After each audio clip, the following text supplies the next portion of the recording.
Welcome to Bibleography, Exodus chapter 8, verses 1 through 32. Music by Keys of Moon, generously donated by freestockmusic.com. Read by Kelly McClinton.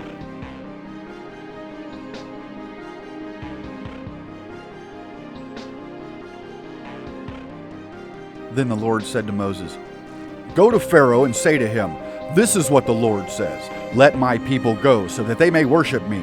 If you refuse to let them go, I will send a plague of frogs on your whole country. The Nile will teem with frogs. They will come up into your palace and your bedroom and onto your bed, into the houses of your officials and on your people, and into your ovens and kneading troughs. The frogs will come up on you and your people and all your officials.' Then the Lord said to Moses, 'Tell Aaron, stretch out your hand with your staff over the streams and canals and ponds, and make frogs come up on the land of Egypt.' So Aaron stretched out his hand over the waters of Egypt, and the frogs came up and covered the land. But the magicians did the same things by their secret arts. They also made frogs come up on the land of Egypt. Pharaoh summoned Moses and Aaron and said, 'Pray to the Lord to take the frogs away from me and my people, and I will let your people go to offer sacrifices to the Lord.' Moses said to Pharaoh, I leave to you the honor of setting the time for me to pray for you and your officials and your people, that you and your houses may be rid of the frogs, except for those that remain in the Nile." "Tomorrow," Pharaoh said. Moses replied, "It will be as you say, so that you may know there is no one like the Lord our God. The frogs will leave you and your houses, your officials and your people. They will remain only in the Nile."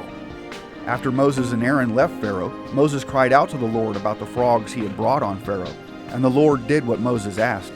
The frogs died in the houses, in the courtyards, and in the fields. They were piled into heaps, and the land reeked of them. But when Pharaoh saw that there was relief, he hardened his heart and would not listen to Moses and Aaron, just as the Lord had said.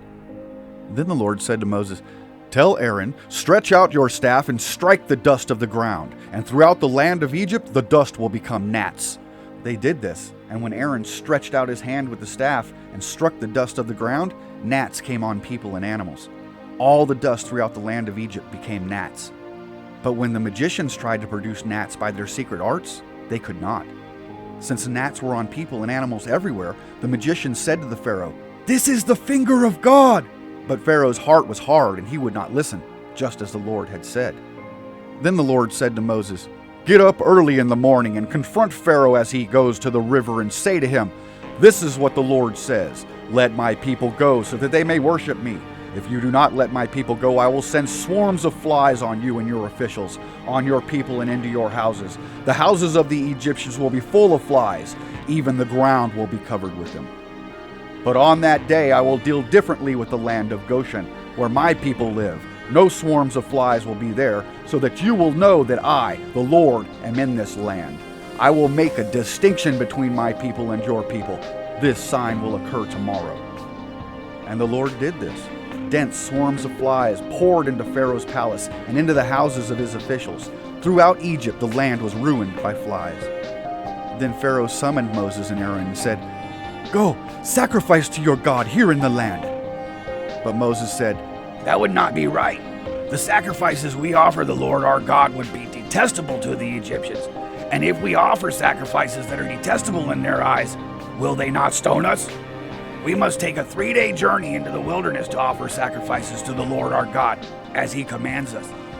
Pharaoh said, "I will let you go to offer sacrifices to the Lord your God in the wilderness, but you must not go very far. Now pray for me." Moses answered, "As soon as I leave you, I will pray to the Lord, and tomorrow the flies will leave Pharaoh and his officials and his people. Only let Pharaoh be sure that he does not act deceitfully again by not letting the people go to offer sacrifices to the Lord." Then Moses left Pharaoh and prayed to the Lord, and the Lord did what Moses asked. The flies left Pharaoh and his officials and his people. Not a fly remained. But this time also, Pharaoh hardened his heart and would not let the people go.